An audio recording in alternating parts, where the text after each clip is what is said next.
Meneruskan tema khotbah kita tentang Jesus Series. Hari ini saya akan berbicara tentang Yesus adalah kepastian. Sama-sama katakan dengan saya punya kepastian di dalam Yesus. Lihat kanan kirinya, kamu masih punya Yesus. Bilang, udah direkam? Satrio? Oke, bilang kanan kirinya, masih punya Yesus. Ada kepastian. Jangan takut. Bilang sama sebelahnya, masalah itu biasa. Kita punya Tuhan yang luar biasa. Amin. Oh, ini bukan kecapan pendeta, tapi ini firman Tuhan. Saudara dan saya masih punya Yesus. Nah, ini yang mau kita baca sama-sama, Wahyu pasal 22 ayat 13. Dikatakan demikian Bapak Ibu Saudara. Aku adalah Alfa dan Omega. Ini perkataan Tuhan Yesus ya Bapak Ibu. Yang pertama dan yang terkemudian, yang awal dan yang akhir. Saudara, di dalam Yesus itu tidak ada kata mudah-mudahan. Sama-sama katakan dengan saya. Di dalam Yesus tidak ada mudah-mudahan.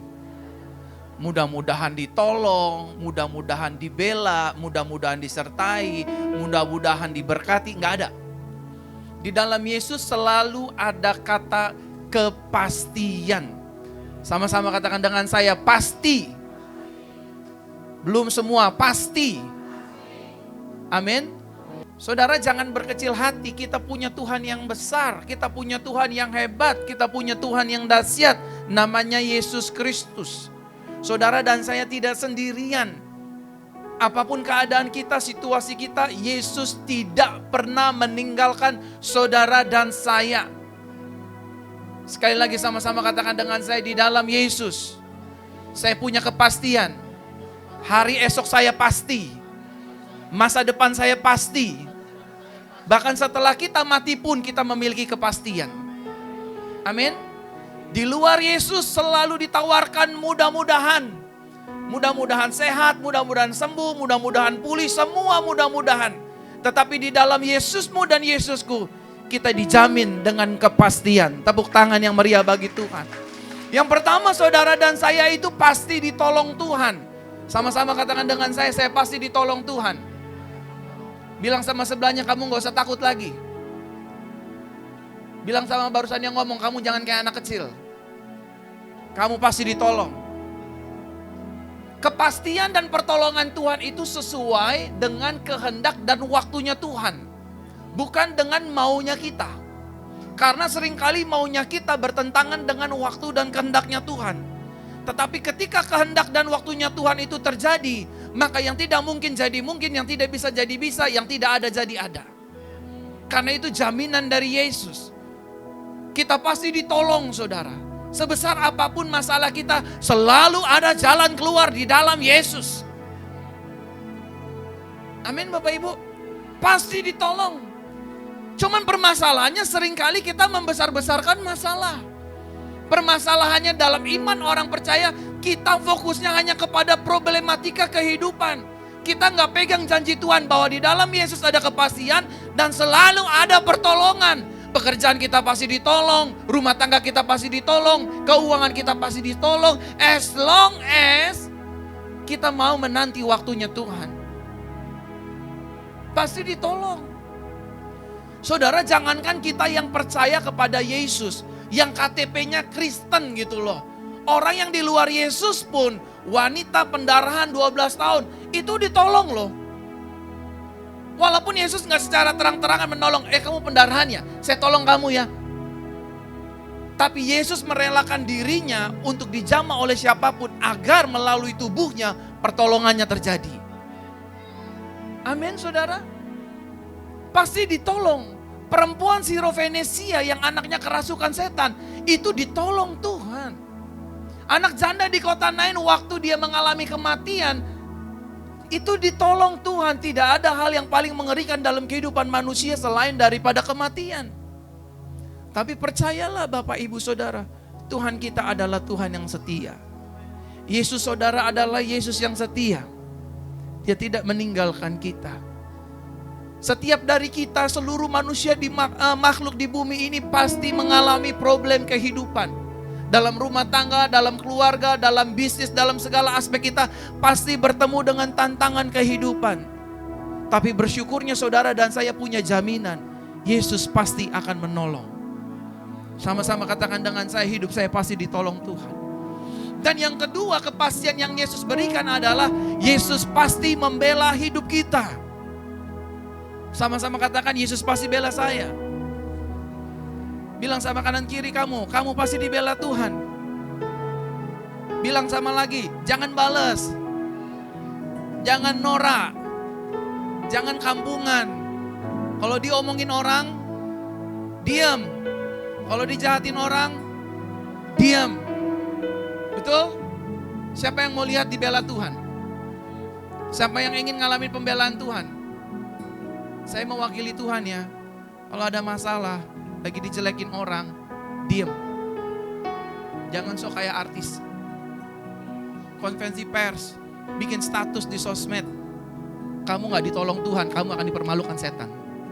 Tapi kalau saudara diem, saudara meneteskan air mata, hatinya sakit dan hancur, percayalah, Tuhan tidak tinggal diam. Dia akan bertindak, menolong anak-anaknya. Yang setuju kasih tepuk tangan bagi Yesus.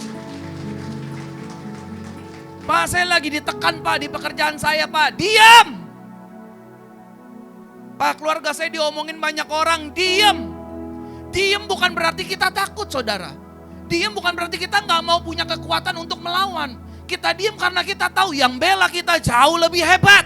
Namanya Yesus. Diam saudara, belajar diam aja. Walaupun mungkin daging kita berontak, nggak bisa.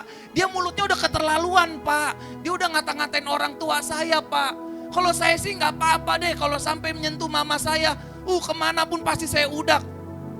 Maaf ya, kampungan tuh orang. Norak tuh orang. Orang yang membalas yang jahat dengan yang jahat adalah orang yang norak. Orang yang kampungan. Berarti kita harus diam aja dong Pak. Harga diri diinjak-injak. Diam. Tuhan yang akan angkat. Tuhan yang akan bela. Tuhan yang akan memancarkan kebenaran kita. Indah pada waktunya Tuhan. Tepuk tangan bagi Yesus. Makanya Bapak Ibu Saudara, khususnya suami-suami, kalau istrinya lagi diomongin orang, pastikan tuh, tenang mah, diem mah, kata pendeta diem mah. Aduh mulut gue udah gatel Pak. Udah banyak semutnya kayak gue pengen kata-katain tuh tetangga sebelah. Diem. Diam. Tuhan pasti tolong.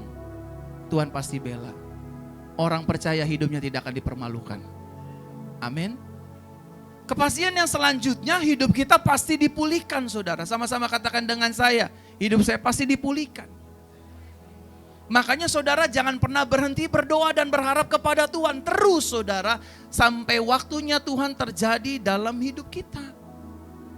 Kita ini pasti dipulihkan.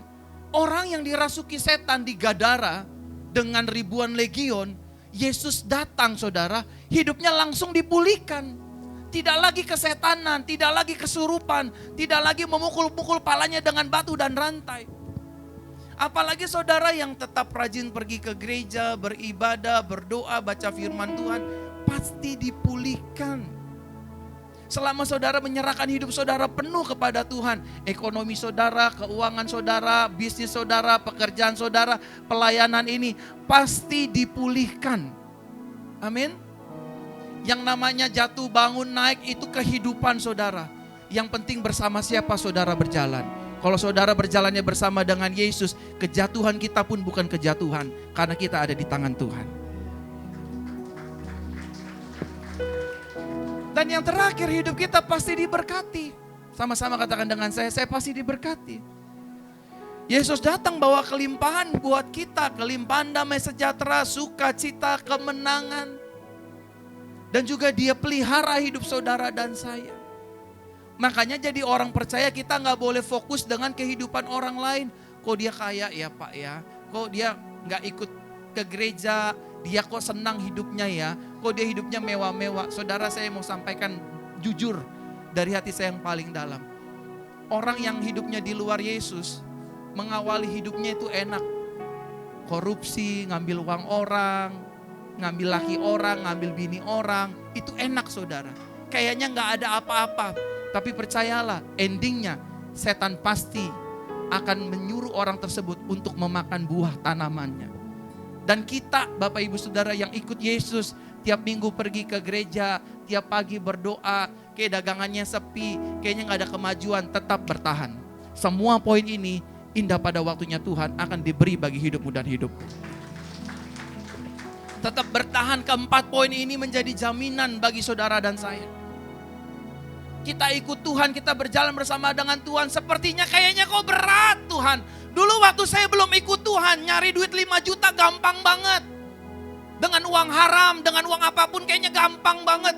Sekarang saya udah sungguh-sungguh minggu ke gereja ikut Tuhan. Kayaknya nyari 800 ribu susah banget. Saya mau kasih tahu, Tuhan lagi bentuk hati saudara dan saya. Karakter saudara dan saya. Kalau cuman menjatuhkan uang miliaran dalam rekeningmu, itu gampang buat Tuhan. Kalau cuman ingin mengangkat hidupmu terkenal, itu gampang buat Tuhan. Tapi Tuhan fokus di karakter dan hati kita, Bapak Ibu Saudara. Supaya ketika kita berhasil, sukses, berkelimpahan, kita gak mempermalukan nama Tuhan. Ada banyak orang percaya, orang Kristen yang ngakunya Kristen. Waktu mereka kaya, waktu mereka sukses, waktu mereka berhasil, dia gak mempermuliakan Tuhan. Yang dipermuliakan adalah dirinya sendiri. Saya paling hebat, saya paling kaya, saya paling terkenal, saya paling. Sampai tetangga bilang paling deh tuh orang.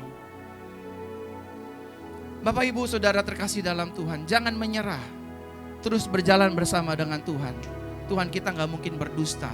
Apa yang dia firmankan, pasti dia akan genapi dalam hidup saudara dan saya. Saudara, jika Yesus telah memberikan kepastian bagi hidup kita, maka kita harus belajar setia kepada Tuhan. Sama-sama katakan dengan saya mau belajar setia. Yesus sudah memberikan banyak kepastian demi kepastian. Keselamatan kita pasti, gak mudah-mudahan. Saudara harus belajar setia. Yesus sudah setia dengan kita, amin. Hari Minggu bangun ke gereja saudara, jangan lari Car Free Day dulu. Ke gereja dulu. Jangan buka toko dulu Bapak Ibu Saudara, jangan buka warung. Ya tapi kalau gak gitu saya gak punya uang dong. Nih yang saya kasih tahu ya, ini dunia, ini Tuhan Yesus nih. Semua yang terjadi di sana harus seizin yang di sini. Saudara mau buka toko dari pagi sampai malam, dari siang sampai sore sampai ayam tumbuh gigi, kalau yang di sini gak bergerak, dagang angin lo di sana. Setuju gak? Tapi kalau di sini bergerak, di sana belum buka toko. Bu Siska, boleh gak saya pesan dagangannya? Tuh, warung belum buka, Yesus sudah bergerak. Saudara harus setia, hari Minggu pergi ke gereja. Bangun pagi jangan cari TikTok, doa dulu. Amin. Terima kasih dulu sama Tuhan, bersyukur dulu. Baca firman, Pak saya gak kuat Pak, gak ngerti Pak. Saya juga gak ngerti kalau baca firman Bapak Ibu, makanya saya minta tolong Roh Kudus buat saya ngerti. Ini gak ada silsilah rumah tangga, saya dan kakek buyut saya gak ada. Ini orang Yahudi semua, ajarin saya. Saudara harus setia, karena Yesus setia, dia jagain nyawa kita. Amin.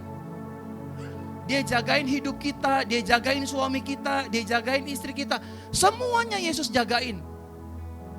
Pak maaf ya, kalau usaha kita gak dijagain Yesus, usaha kita bisa dijahatin orang loh. Kerjaan kita kalau gak dijaga Tuhan, kerjaan kita bisa disikat orang loh. Dari pinggir, dari belakang, dari tengah, dari atas. Saya selalu bilang di mimbar Tuhan ini, rambut boleh sama hitam, darah boleh sama merah, hati manusia gak ada yang tahu. Shalom Ci, shalom Ci, shalom Ci. Dasar perek. Mulut yang sama, dalam hitungan menit dan detik beda. Sama-sama katakan dengan saya harus belajar setia.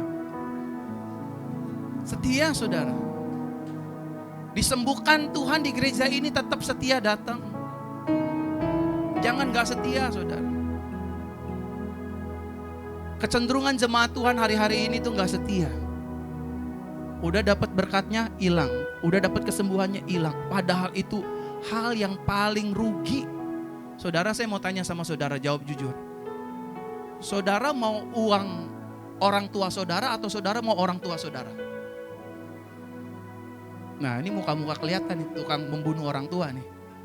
Mengharapkan orang tua cepat mati. Saudara mau uang orang tua saudara atau mau kehadiran orang tua saudara? Uang bisa dicari bos, kesembuhan bisa kita dapatkan. Tapi kalau saudara gak setia sama Tuhan, Tuhan tahu ini orang model kayak gimana. Setia saudara. Saudara ya, saya minta maaf nih, saya minta maaf. Saudara tolong maaf, saudara tahu saya suka debat sama istri saya. Sama gembala di tempat ini saya suka debat. Di mobil tuh saya suka kadang-kadang suka ngegerutu gitu. Saya bingung sama orang Kristen ya, bocengli. Untung saya bukan malaikat kesayangan Tuhan, untung saya anaknya loh. Kalau saya kesayangannya saya ambil pedang tuh saya belah-belah tuh jemaat Tuhan. Bener. Saya taruh yang ini stroke, yang ini sakit jantung, yang ini sakit ginjal, yang ini sakit, pokoknya semua saya kasih sakit semua. Enggak cengli, saya mau tanya sama Bapak Ibu Saudara, pekerjaan kita datang dari siapa? Yang cari pekerjaan siapa? Yang lamar pekerjaan siapa? Jawab ngapa? Ini gue udah emosi nih. Yang cari pekerjaan siapa? Yang lamar pekerjaan siapa? Yang punya usaha siapa? Kita emang punya bapak lo. Yang punya usaha orang lain. Yang lamar siapa? Kalau nggak ada arahan Tuhan menggerakkan hati yang punya perusahaan itu, sampai tua kita nganggur. Ngerti? Kita yang dagang, kita yang bisnis kosmetik dan lain sebagainya, kecantikan, kita yang buka, yang punya gerai siapa? Kita. Betul? Yang punya modal siapa? Yang punya pasien siapa saudara? Yang punya pelanggan siapa? Jawab. Semua begini semua. Yang punya pembeli siapa? Yakin yang punya pembeli Anda? Kita bisnis kecantikan nih, punya rumah kecantikan gitu ya. Modalnya dari kita. Ini punya kita. Lalu pelanggannya punya siapa? Masih ada yang punya kita dasar kemaruk loh. Punya siapa? Lo mau buka klinik kecantikan terkenal bagaimanapun, kalau Tuhan gak gerakin hati orang, itu semua make up lu pakai sendiri. Lu dandan sendiri, suntik sendiri, botok sendiri. Ini gede sebelah sini, semua kita suntik sendiri. Gak ada pelanggan, kita suntik sendiri lah. Gak cengli, saya bilang sama istri saya, berkatnya dari Tuhan, naik jabatan dari Tuhan, promosi dari Tuhan, semua dari Tuhan. Tapi kalau sama Tuhan itu pelit banget. Gak mau berdoa, gak suka baca firman, gak suka beri persembahan, gak balikin perpuluhan. Gak cengli, serius. Untung bukan gue malaikatnya, kalau gue malaikatnya udah buntung semua kakinya. Kesehatan kita datang dari Tuhan, semua datang dari Tuhan, tapi kita gak setia. Hari Minggu kayak begini, wah asik. Pak gereja Pak, ntar aja sore kan Pastor Perona ada jam 5. Ada demo Gojek. Wah demo mah minggu depan aja deh. Gimana? Setia dong saudara. Jangan waktu miskin kita ngemis-ngemis sama Tuhan. Tuhan tolong, Tuhan tolong. Kalau saya kaya, saya mau berkati gereja. Kalau saya kaya, saya mau berkati keluarga saya. Kalau saya kaya, banyak janjinya begitu kaya. Lupa. Asik pakai kopi di Singapura. Di mana Bu Elke? Kok gak ke gereja? Ngopi lah Pak Singapura Pak. Bapak masih kopi yang 8 ribuan di jalan aja.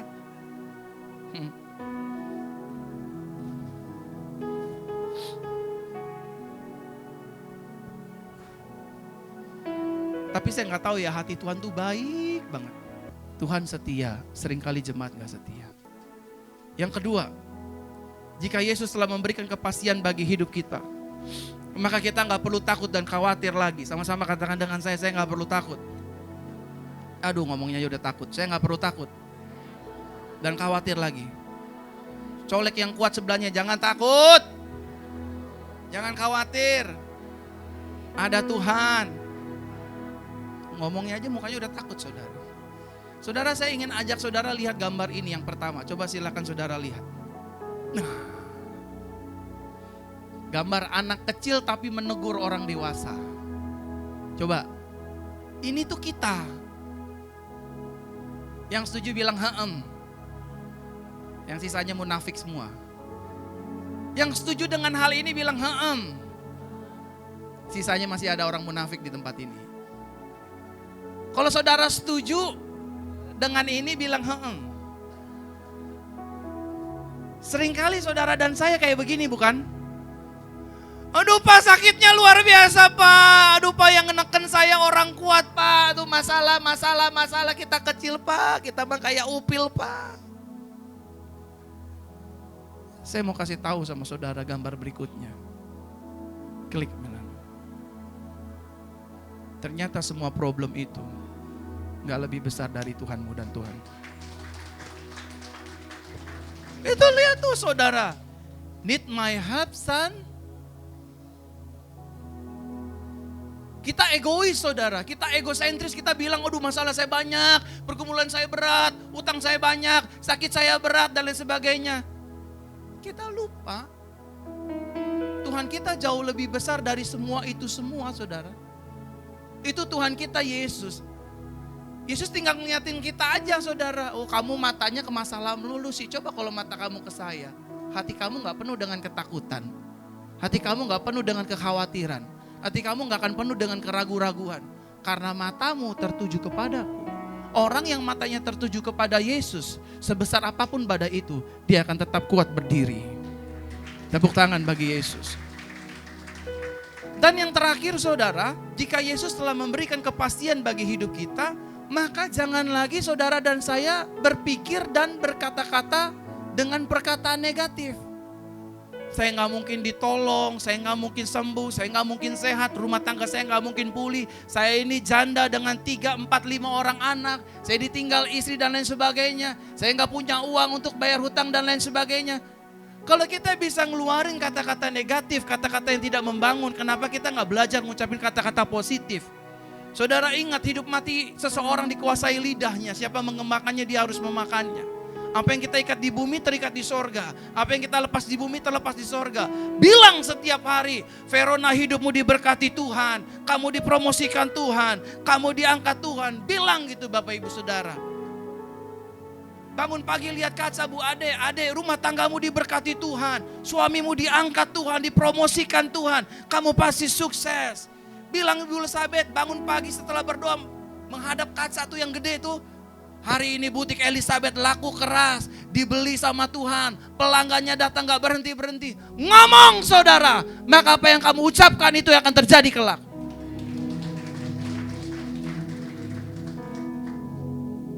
Kuat bahasanya ngeri juga ya. Airin! Takut jemaatnya. Ngomong saudara.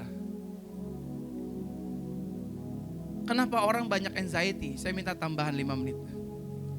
Karena di sininya semua tentang hal-hal negatif. Saya perawan tua Pak, saya belum dapat jodoh Pak, saya ini janda Pak. Saya ini anak yatim dan lain sebagainya. Ngapain sih saudara? Ngapain saudara mengutuki diri saudara sendiri?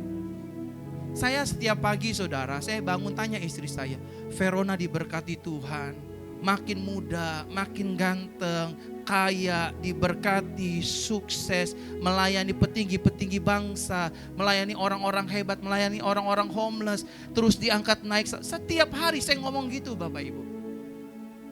Setiap hari saya bicara itu. Saudara yang berumah tangga belum punya anak, lihat kandungan istrimu bilang, kamu pasti akan hamil. Buah kandunganmu diberkati Tuhan. Lewat kandunganmu aku pasti punya anak. Ngomong gitu. Panggil anak-anakmu, ibu, bapak semua panggil. Sini kok, sini dek semuanya. Mama berkati kamu kok, kamu pasti berhasil, kamu pasti sukses, kamu pasti jadi orang. Amin. Saya punya tante ya. Saya benci banget sama orang itu. Benar, bukan benci dendam, bukan. Itu ngomongnya takut mulu. Aduh lagi susah nih, aduh gak punya duit nih, aduh panas nih, aduh sakit nih. Saya tinggal nunggu aja, aduh kapan mati ini orang. Itu tante saya sendiri loh. Saya tegur almarhum mama saya. Sampai satu keluarga saya tegur, maaf ya, bukannya Verona kurang ajar ya, melampaui orang-orang tua. Saya cuma mau bilang, kalau kalian semua mulutnya begini, pastikan nama saya udah gak ada di kakak kalian. Saya gak mau jalan sama orang negatif thinking. Saya mau jalan sama orang yang punya bukan ambisi, punya keyakinan bahwa di dalam Yesus selalu ada kepastian. Amin saudara. Saya dulu pernah jualan pulsa di pinggir jalan Bapak Ibu, di Gunung Sari 4. Tapi bukan saya, punya teman saya cuma mau bantuin iseng gak ada kerjaan. Itu setiap itunya Bapak Ibu saya doain. Sepanjang ini pasti pulsanya laku, berhasil. Bosnya lagi ngapain saudara? Lagi minum sama ngeganja. Gimana bro, dagangan hari ini laku gak? Lagi gini. Bilang tunggu bentar lagi lo, tangkap polisi gue bilang lo. Dikandangin lo bentar lagi. Tapi ada aja tuh yang beli tante-tante, bukan tante-tante girang ya. Yang dagang boleh juga nih, lumayan nih tampangnya nih. Boleh dong beli tante dek. Ada yang beli tiap hari itu laku sejuta. Saya berdoa dalam nama Yesus, dagangan ini diberkati, dagangan ini laku, dagangan ini laris, pulsanya banyak yang beli. Aduh, tanya aja tuh istri saya Bapak Ibu. Kasihan, saya sampai disumbang 5.000 waktu itu sama bini saya. Masih pacar dulu. Istri saya bilang, pacar saya dulu, mantan pacar saya bilang, sayang kalau kamu gak berubah dagang pulsa, kamu gak akan diterima sama papa mertua kayak begini. Gak mungkin setiap kali aku meminta makan mesti kerok-kerok dulu pulsa kan. Saya yang mau makan pulsa 25 nih makan silakan. Saya yang mau makan pulsa 15.000 gak mungkin. Sama-sama katakan dengan saya gak boleh ngucapin perkataan negatif. Pikiran saya harus benar. Dan sebagai penutup saudara, kepastian yang sejati itu hanya bisa kita dapatkan di dalam Yesus. Amin. Dunia gak bisa kasih kepastian. Sama-sama katakan dengan saya, dunia gak bisa kasih kepastian. Dunia hanya bisa kasih janji-janji palsu. Setuju? Angin-angin sorga. Kita kasih tepuk tangan buat Tuhan. Saudara diberkati? Amin.